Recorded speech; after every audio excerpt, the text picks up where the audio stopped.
everybody, and welcome back to Galactic Reviews. This week, we watched the movie Guardians of the Galaxy, and short synopsis of the movie is: guys abducted from Earth, taken by space pirates, betrays space pirates, meets a ragtag group of people who are misfits like him, and then end up saving the galaxy. Pretty simple. Right out the gate, I'll say by far one of my favorite Marvel movies. Then again, I'm just a big fan of Guardians of the Galaxy in the first place. I love the comic book. I just like the character development, the characters in general, and I think the movie did a really good job in showing that. I would have to give this movie a 9 out of 10. It's biased 100%, but I don't mind. I give it an 8 out of 10. Solid movie. Marvel is always, they never miss with their casting. It seems with all these main well-known heroes. Very funny. Very different from most of their other main MCU movies as far as kind of like at that time. Much more humorous, much more funny, much more, I guess, musical. This one was much more musical. It has two best-selling albums with the series. Yeah, just fun, more funny than anything else. I would label this movie as a comedy more than an action. It's great. Yeah. 8. Oh, my water! Fuck! I'm gonna have to, however, say that the only person they did bad with casting was Captain Marvel, but that's it. I mean, like visually, all the characters look like. No, I'll accept that visually. I would say yes to all that, but Drax, considering that at that point Drax hadn't been dimmed down that much, whereas Drax the Destroyer, I believe in the comics, was originally created by Thanos' father to destroy Thanos, if I'm not mistaken, Zach. I believe so. Yeah. And he had a very different character design. Yeah, but this So I would say really... he's the one that's the most powered down in the whole thing. I mean, yeah, but you usually see him later on in the comic books anyways, and not right out the gate with an introduction to a brand new group of superheroes. Yeah, usually you see Adam Warlock with the Guardians of the Galaxy, if I'm not mistaken. I know you don't know who that is, Andrew, but I know the name. I just don't know anything about those. I'd never read any of the Guardians of the Galaxy comics, so that's fine.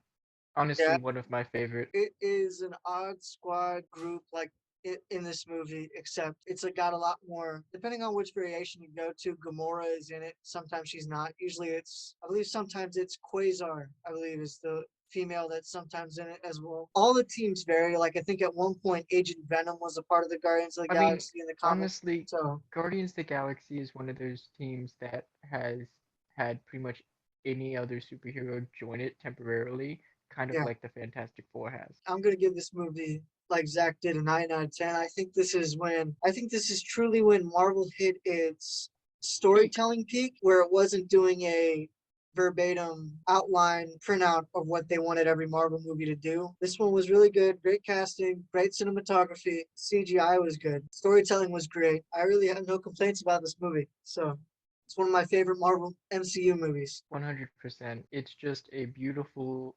fun movie to watch. Every aspect that I can really think of. It's just. I think the last time I watched it was 2014. It's a wholesome family movie. I mean, except for the few times it's not wholesome and family friendly. We don't talk about those times because we just skip over them. I mean, they're not blatant about them, so. Oh, I'm so sorry. I don't know how this works. I was about to say that's the only one that's like makes fun of the situation. I think the only one you can say that's kind of like rated R is Rocket. Yeah, but that's just his personality. Oh yeah, and I think they did that. I think they did that really good as well. Mm-hmm. So I mean, I feel like Drax could be rated R, but he's just not too blunt. See, I think in a realistic world, if all these events actually took place, they would all be rated R. Oh, 100%. Just don't turn on the black light. Like Captain America with his thing about language, not realistic at all. He's a soldier. There's no way. Like, I mean, I think even in the first Captain America movie, they were like, bring back the girls, like as soon as he got on stage.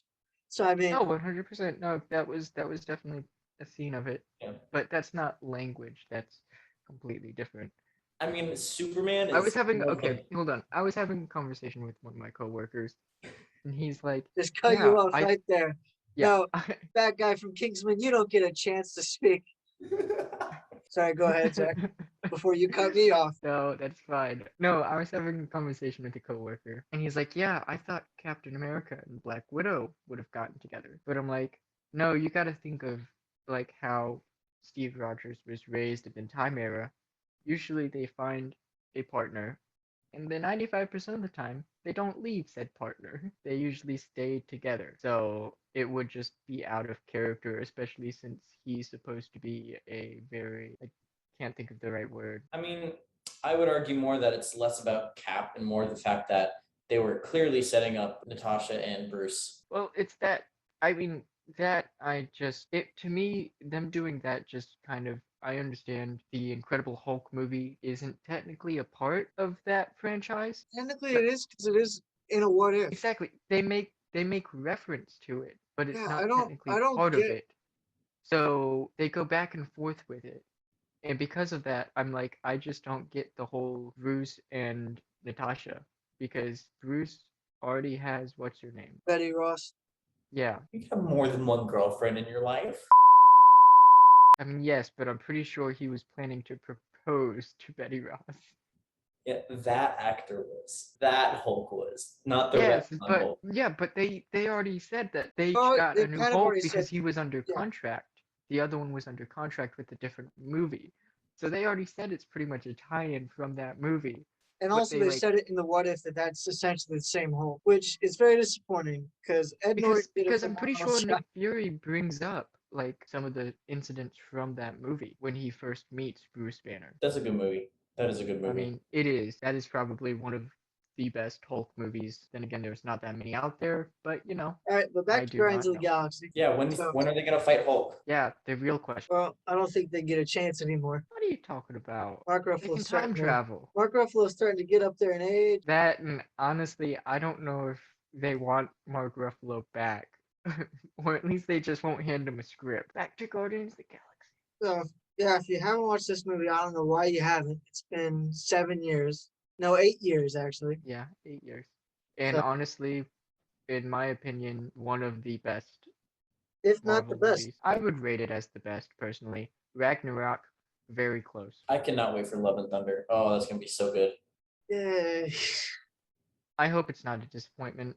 it sounds like it is going to be. No offense, I but just that's what it I sounds just like. wonder how it depends on how they write it specifically. Well, they're looking at. Well, I will say this: Taika Waititi, from what I've been told, was looking at like the new, all different Well, Lady they're Thor making comic book. yeah, they're doing Lady Thor, but I it's gonna know, and be that's what has me concerned because those were not yeah, that it's good. gonna be Natalie Portman as Yeah, Thor. yeah, I know. But I'm like, apparently they had this huge fight. So how are they going to rebring Thor and her back together? And does this take place before or after the Guardians of the Galaxy movie with Thor in it? I don't think they thought this far ahead. Because the Thor movie's coming out first, and then the Guardians of the Galaxy. Well, also, and this is something I did want to bring up during this, is that there's apparently a Guardians of the Galaxy special that's going to come out on Disney Plus later this year that is supposed to actually tie into the next movie. Okay, so if they do that and they write out Thor in this TV show and then release the Thor It's not a movie, TV show, that it's a would make holiday sense. special. Oh, well, they could do it in the holiday special. Yeah. But I find that unlike them, more of an excuse, if anything. It would Yeah. be unusual on their part, Yeah, but well, who knows? so yeah, go watch this movie. 2 out of the 3 of us say it's one of the best movies we've seen from Marvel. So the third guy is like, it's a good one. So Yeah, I I mean, even just though think he it's looks a like the, very good movie. There's not much wrong with it. I don't think there's anything phenomenal about it. I just think it's just didn't miss. But- Who's the I Kronk? mean, oh, the Crown who's the Crown? definitely. I don't Right. know. That's very hard because they were all funny in their own Well, respective way. to me, it's a toss-up between two, and that's Drax and Groot. I don't know. I feel like Rocket had more funny clips. Yeah, but I don't base it off of funny. I base it off of Grootness. Not Grootness. Kronkness. I I mean, base it off of the level of Kronkness. I nominate Drax because he's a stupid man. Just lines like nothing will go over my head. My reflexes are too fast. I would catch it. yeah. Stuff like that. And that was during the line of when Rocket was saying, "His people don't get metaphors. They go right over their heads." Here's another question: Gamora or Nebula? In or out of character? In or out of costume is what Zach's actually trying to. Pretty much, yes. Well, the fact that I asked, I'm gonna go with in because I did ask to use their names. Dang. reanalyzing. Nope, my answer's still the same. It's got to be Nebula. Nebula. I could fix her. I can. I promise. I'm sorry, Peyton, but yeah. I would have gone Nebula. Gamora. But that's just me. Yeah, Well, well, you haven't watched Doctor Who. I'm just a big fan of the actress, so No, the actress for Nebula has been good. I am partial to the actress of Nebula, so my brain just automatically likes yeah. Nebula more. Yeah, that was Why, the so persuading why was the factor for me question as well. in or out of costume a difference between the two of you? Because it was going to be the same no matter what. Yes. It was, but I just wanted, to know, I like, just if wanted we were on the same clarification. page of, like, what we were asking. was about to raise a contradiction that I didn't like, which was Star-Lord should have died when he took his thing off. But then I realized they kind of semi-addressed that at the end of the movie. One of my favorite scenes, the whole movie, I will say, especially for the bloopers, if you've seen the bloopers, the dance battle, I think I have seen the bloopers. where it legitimately becomes a dance battle. Yeah. The cast in general, such a great group of people. They put their heart and soul into this movie 100%. And you can definitely tell they had a lot of enjoyment filming this. Let me So think. we say Drax is the prompt. That's my Yeah. vote. I'll accept that. You accept that? Rethink. In other words, my who's the himbo of viewpoint. the movie is what we're really trying to figure out. Who's the what? Himbo. It's just the male version of a bimbo. The definition is an attractive but unintelligent man. I guess that is the Crump Award. Wouldn't that be all actors in Hollywood though? Not all of them. Not all. Yeah. I would say Some the of them vast are attractive. majority. You got to take any of the British actors out. They're all classically trained. Like Benedict Cumberbatch and Ian McGregor would fit in that category. Tom Hiddleston, Gandalf, they're all classically trained. They all do Shakespeare. They can't. Gandalf. They're too intelligent for that. I'm trying to think of a bad British actor. Tom Holland. But you didn't have to think that hard. All right. I'd be Thank you for surprised. joining us. We'll see y'all next time. I'm going to go to bed because I wake up at 6 a.m. I And do